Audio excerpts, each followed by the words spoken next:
corner, drives to the net. Grubauer shuts it down. Hand to the back door, and Everly scores. And he gave it away to Cartier, and Seattle scores.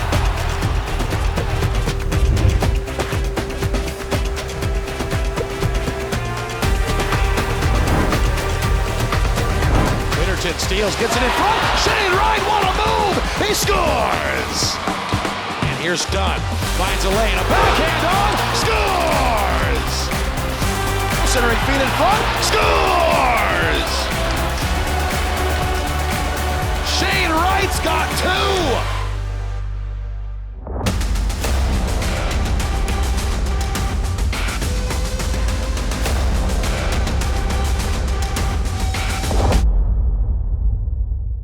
Good evening from the Bay Area. It is Super Bowl week, and as the NFL gets ready for its biggest showcase of the year, the NHL is going on hiatus for a few weeks. The Kraken hit the Olympic break in third place in the Pacific Division, just 3 points out of first. They've been playing some great hockey. Welcome to kraken-home-ice. In this week's episode, we're catching up with the Decords. Joey and his parents tell us about his childhood and the decisions that ultimately led to him playing for the Kraken. Head coach Lane Lambert tells us about what he liked from his team ahead of the Olympic break and what he's looking to improve. And we're hearing from the Kraken Olympians who are representing in Milan. The Kraken kicked off the week in Anaheim. The Ducks get started in the second period. Jackson Lacombe with the touch pass to Cutter Gauthier. He gets it past Philip Grubauer. Anaheim up 1-0. With the second period just about to end, Jacob Melanson takes down Troy Terry, and a little brawl erupts. Big hit from Melanson. He gets a misconduct penalty for that one. Definitely a momentum change going into the third period. Less than 5 minutes left in the game. Kraken determined to not get shut out. Jordan Eberle to the rescue. The captain tips one home. Then, 2 minutes later, Ty Cartier shoots and scores. But that's it. Anaheim hangs on to win it 4-2. The Kraken in Los Angeles taking on the Kings, down 1-0 in the first. Shane Wright with a nice move out front, and he buries it to tie the game at 1-1. The Kraken take the lead off some nice hustle. They capitalize on the turnover in the Kings' end, and Adam Larson snaps it home to give the Kraken a 2-1 lead. Final minutes of the second period now, the Kraken take advantage of another turnover. Chandler Stevenson forces, gets it to Jared McCann, to Vince Dunn. And he scores on a backhander to give Seattle a 3-1 lead. Third period, Kraken on a power play. Great passing here. Freddie Gaudreau to Wright, and he buries it for his second goal of the game. Kraken head to the Olympic break with a win, 4-2. It's a hell of a way to end it off before the break, okay? Everybody have an amazing time on your break. You deserve it. You battled through. It's a hell of a month of January, okay? A hell of a job since Christmas as well, so be proud of yourselves. I'm proud of you. Jared McCann is getting his flowers. The forward was named the NHL's first star of the week. McCann picked up points in 3 games, including 2 goals and 2 assists against the Capitals, a goal and an assist against the Maple Leafs, and a goal against Vegas. The Kraken won all 3 of those games, with McCann leading the way. He gives a lot of credit to his teammates. Obviously, I don't get there without the guys I'm playing with. And, obviously, we're grinding right now as a team. We're playing well, and I don't get that accolade without any of the guys on our team. Joey Decord's journey to the NHL is rooted in discipline, perseverance, and being prepared when opportunity presents itself. Piper Shaw dives into Joey's family life, his decision to attend Arizona State, and the family values his parents instilled in him from a young age. Born and raised in North Andover, Massachusetts, Joey Decord's love for the game of hockey was inherited through his Swiss and Canadian heritage. My dad was born and raised in Montreal, but his ancestors, they were born and raised and lived in Switzerland. And then he was playing professional hockey in the Swiss National League and met my mom, who was born and raised Swiss. They got married and then they moved to America. So I'm first generation American. In the 90s, Brian and Daniela Decord founded a goalie school in the Boston area that would become Joey and his brother Alex's second home. The vision was always one place where the goalies could come, and they had everything that they ever wanted. I'd follow my dad around and I'd be the water boy, filling up waters for guys like Corey Schneider and Andrew Raycroft and Brian Boucher, and thinking what I would give to be those guys when I was older. I don't think it was forced upon him in any means. It's just, well, when in Rome. Joey, a three-sport captain at Cushing Academy, dreamed of taking the same line to the net as Corey Schneider and play college hockey in his own backyard. The biggest thing that I wanted to do growing up before I even thought about the NHL was playing college hockey in Boston. When I kind of came to that realization that I wasn't going to be playing college hockey in Boston, that was hard for me. One opportunity remained, though. On the other side of the country at Arizona State University, and Joey chose to build, not follow. At the end of the day, there was one offer. And Greg Powers in Arizona took a chance on Joey, and they made him the offer, and he went. When I committed there, when I went for my official visit there, they had played 0 games of Division I college hockey. They didn't have an arena yet. They weren't part of a conference. There were so many things that were kind of unknown about the situation. My mom was like, Joey, you gotta take this. She was like, I think this is gonna be an incredible opportunity for you, and you gotta take it. I said to Joey, there's really a blank slate here. You have a chance to maybe build something incredible with this new team, and maybe ASU will be behind you, you know, all the new fans. You can create something from the ground up. And I said, go for it. Now when I look back, when I go back when we used to play at the Mullet in Arizona, my name's everywhere, my picture's everywhere, and I was what I feel like was a pretty big part of starting to get that program off the ground. So now looking back, I couldn't be more proud that I was an Arizona State Sun Devil. As he focused on improving his game, a pattern in Joey's journey seemed to emerge. I did it with ASU, I did it first year with Coachella, and then obviously wasn't full-time with the Kraken until year 3, but I was on the bench for the first ever home game against Vancouver at Climate Pledge, and was a huge part of all 3 of those situations, I guess you could say. Starting new programs, new franchises. Like all 3 times playing those first games was insane. For the game at Climate Pledge Arena, where Vince scored the first ever goal at Climate Pledge, I was directly behind him and I saw the puck go in. And it's hard to replicate excitement like that to when there's something totally new. Joey takes pride in building teams and the hockey communities around them. It's the coolest thing in the world, and I definitely don't take it for granted. And I think it's been so cool to see in Seattle the growth of hockey so quickly. The KCI, our practice rink, is full like every day. Kids everywhere, teams everywhere, like there's not enough ice, like we need another one already. And it's just so cool to see that growth. Sometimes he calls me when he leaves the rink, right? And he says, Mommy, it's a little later today because I stopped on the way out because there were so many fans out there and I wanted to make sure I sign their autographs, you know? In French, the name Decord means in agreement or in harmony. Joey embodies that in goal, in family, and in life. Balance, belief, and connection. Never give up hope and be kind to one another. No matter how good you are in something or how well of a living you made, don't forget your roots. Don't forget where you came from. Ahead on Kraken-home-ice, we're talking to head coach Lane Lambert about the team's momentum going into the Olympic break and what it means to support the local Seattle teams. Plus, in this week's shootout, we're asking the players if they'd consider themselves early birds or night owls. The Olympic break comes after a busy stretch of hockey for the Kraken. We talked to head coach Lane Lambert and asked him if his team has reached the expectations he envisioned by this point in the season.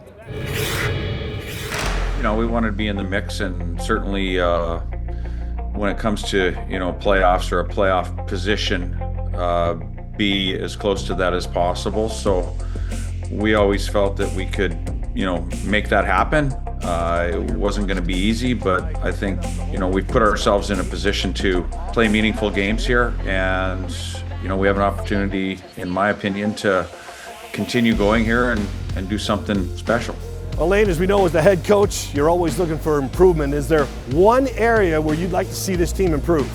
I just think overall consistency. I mean, there's certainly different areas of the game that we have lacked or didn't like at certain times. Most recently, our starts, obviously. You certainly don't want to go through a stretch we went through in December where you won 1 game out of 9 or whatever it was. So, the only way that any team in this league right now, because it's so tight, the only way that any team in this league is going to stay relevant and continue in the fight is if you stay consistent. So it's just an overall consistency for me. I like the way we play. I think our formula is in place. We just have to make sure it's consistent every night. Hey Lane, how about the quality of hockey in the Pacific Division? It seems like the teams are getting closer and closer. It has, and there's teams, your San Jose's of the world have gotten so much better over the last year and certainly over the last 2 years. Anaheim, the same type of thing. We're growing and continuing to develop on the fly as well. So with that being said, there isn't necessarily this grouping of teams that are maybe in the bottom. Everybody's jumbled together, and you literally, you can wake up one day, in third place in your division, 2 or 3 points out of first place, which we are right now. And then, depending on what happens tonight, you can wake up and you can be out of the playoffs. So, you just can't afford any lulls, so to speak. Okay, Lane, let's talk about some of your younger players, in particular the rookie Berkeley Catton. He recently took a brutal hit. Would you call that a teachable moment for the rookie? As a young player in the league, you're always learning and growing from every experience, and I'm sure that he'll learn and grow from that. And I've talked about him right from day one about how much he wants the puck, and and he stretched out to get the puck, and it's just because of his will that potentially that collision happened. So you certainly don't ever want him to lose that, and and he's been as good as any as I've seen at that age for wanting the puck, even when he wasn't scoring. I've talked about how there's no lack of confidence there, and it's not arrogance, it's just it's just desire. All right, Coach, let's take you off the ice a bit. I saw you repping NFC champion hats for the Seahawks at your recent practice on the road. How much fun is it for you as a head coach of the Kraken to get involved with the spirit and support other teams in the city? I don't think there's anything better than being in a city where it's a winning environment. And, I do think that it can bleed from one organization to the next organization within the city. And, if you look at and you see the excitement that was throughout the city with the Mariners, and now the excitement that's throughout the city with the Seahawks, it just fuels your fire that much more to be part of that.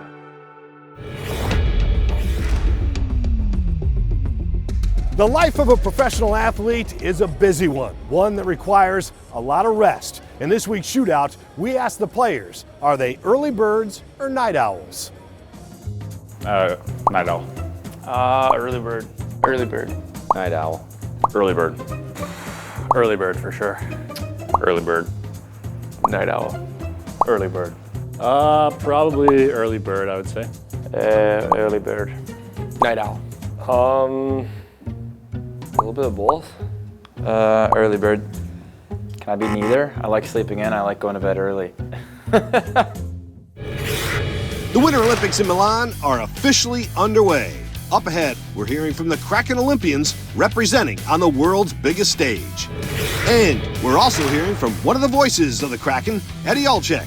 He tells us about what it's like experiencing the Olympics both as a player and as a broadcaster. At the last home game before the Olympic break, the team honored the players who will be representing the Kraken on the world's biggest stage. Philip Grubauer, Team Germany, Eli Tolvanen and Kaapo Kakko, Team Finland, and Oscar Fisker-Molgaard, Team Denmark. Men's hockey starts February 11th at the Winter Olympics. It's a huge honor for Kraken Olympians. We sat down with Grubauer, Tolvanen, and Kakko before they left for Milan, and they shared just what this opportunity means to them. Every time you put that jersey on, I feel like everything else just goes away. You want to make your country proud, everybody watching, your family and all that, friends, but the atmosphere and all that experience is going to be unbelievable. It's always an honor, like you want to be there, especially for these games. I mean, I've been there for World Championship games, under 20, under 18, doesn't matter watch the tournament, you always want to be there, but obviously like this thing happens only once in 4 years, so this is something you want to be part of. It's a dream come true for me. Obviously with everybody going now, the NHL allowing players to go over there, it's going to be really exciting. High-paced game. The ice is smaller than NHL size, apparently a couple feet, so that's going to make it a little bit more interesting for us too. In terms of speed and physicality, it's going to be the same as an NHL game with all the superstars and all the best players in the world, so that's going to be really exciting.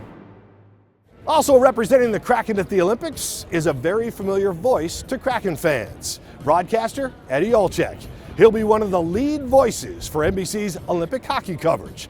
Brianna Vasquez talked to Edzo ahead of the Winter Games. Having played in the Olympics back in 1984, there's nothing like being a participant in the World's Games. But to be on that microphone for, what I think, and I'm not a little biased, I'm a lot biased, I think the greatest game in the world. Milan will be Eddie Olczyk's 5th time covering hockey in the Winter Olympics, an opportunity he takes a lot of pride in. When you could be in that chair and be able to be talking to somebody that maybe has only seen a hockey game, maybe one time in their life, or you're going to have diehards that are going to be tuning in from all the great NHL cities. So it's a great experience. Edzo is no stranger to balancing a busy broadcast schedule, but covering men's hockey in the Olympics is a different beast. He needs to be ready to call multiple games in one day. The schedule is challenging. Making sure that we're well prepped on the majority of the teams obviously will come very naturally, but then some of the other teams that aren't going to have a lot of NHL representation, and so it's very important to kind of understand who they are, what they represent. Edzo has experienced the Olympics both on the ice and in the booth. His favorite memory of the games as an athlete? Having played and scored goals in the Olympics, and I was only 17 years old when I was playing for Team USA back in 1984, and we had the incredible pressure and responsibility to try to follow in the footsteps of the 1980 Miracle on Ice team, the gold medal team. It was something that I'll never forget. And as a broadcaster, being in Vancouver, when Canada and Sidney Crosby scored the goal in overtime, the golden goal, beating the U.S. after the U.S. was trailing late in that game. They tied it late and sent it to overtime. And then to see Sid the Kid, win that game in overtime. That was probably as big as an event that I had ever been to as a broadcaster or a fan in my life. From a kid who loved hockey to now the head equipment manager for the Kraken, Jeff Camilio is living out his dream, and he's doing it with his son by his side. To have him here working with me, there's no better place I'd rather have him. He's never too above anything. He always puts the extra effort in to do what's needed. Next on Kraken-home-ice, how both Camilios ended up in Seattle.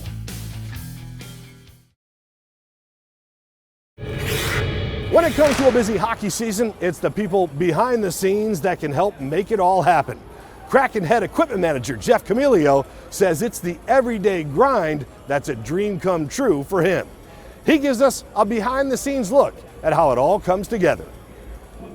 Give the people what they want, Timmy. It's funny to say this, but they're like the heart and soul of the team. An equipment staff of 3.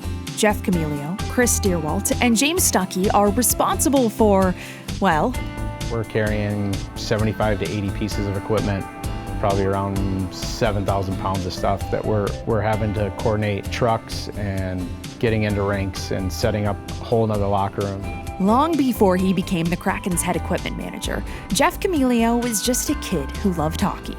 Played the game, growing up all through high school. Unfortunately, I had to stop short with some shoulder surgeries, but I knew I kind of wanted to be in the sport in some way, shape, or form, and with being able to fix things and repair things, I thought maybe this may be the best route for me. Camilio remembers being a kid at Rochester Americans games, leaning over the rail, asking the equipment guys for sticks and pucks. Eventually, he made his way down to the bench, working as a stick boy for the team, and then an assistant at 14. I started helping out as a kid. I probably was 13, 14 years old, filling water bottles in Rochester for the Americans. And I loved fixing things and doing things with my hands, and I know I love the game. He worked his way up the ranks of rinks, from the ECHL in South Carolina at 21 to the American League in Bridgeport. He'd go on to spend 15 seasons with the Nashville Predators. In order for me to move up and move on, I'd had to, take on a new role in a new franchise, and I applied, and I actually got to meet Ron at one of the rookie tournaments there, and the relationship kind of just went from there. So I got lucky. It is nice to be able to put your stamp on something like this. Very challenging. At the same time, starting from scratch, typically if you get hired by another team, you're walking in and you already have everything, but just making sure, man, I hope I don't forget something. In a season full of swings, the equipment team and entire support staff offer something steady, consistency, and care. They put in a lot of work, deal with a lot of high-end personalities, we need a lot of things to be perfect. They're fun guys to be around. It's fun coming to the rink and seeing them and chatting with them. They come in here, they're happy every day. If you're having a bad day, they're uplifting. They help out a lot. What Jeff received as a kid in Rochester, he passes on to the next generation. And someone who's been a longtime witness to his commitment is now carrying it forward. My name is Anthony Camilio. I'm an equipment specialist with the Seattle Kraken. Jeff Camilio is the head equipment manager, and he is my father. He obviously grew up around the rink, coming in, helping out. Anthony helped the Kraken staff out on game nights during their first 2 seasons before heading out on his own to work for the Rapid City Rush of the ECHL. And when a position later opened in Seattle, He definitely made me aware that it was going to be a lot of work, a lot of long nights, a lot of time put in. But seeing how he's gone through over the years, it's really cool to be able to work with him and see it firsthand and to experience it with him. I'm so happy to have that chance, and it's really cool. I actually tried to convince him not to do this. Just because I know what this life is like, and it's not for everybody, for sure. You do miss a lot of family stuff, you miss a lot of birthdays, weddings, anniversaries, there's a large time commitment that goes into it, for sure. But to have him here working with me, there's no better place I'd rather have him. He's a special guy, and I see that from everybody in the league. They let me know that he does everything that needs to get done. He works hard, and I love the guy. I always will, that's for sure. He takes such good care of us, and his smile just lights up the room, honestly. As the Kraken rest up, all eyes are now on the Winter Olympics. The Kraken don't get back on the ice until February 25th when they take on the Dallas Stars. And that'll do it for this episode of Kraken-Home-Ice. Thanks for looking in. We'll see you next week.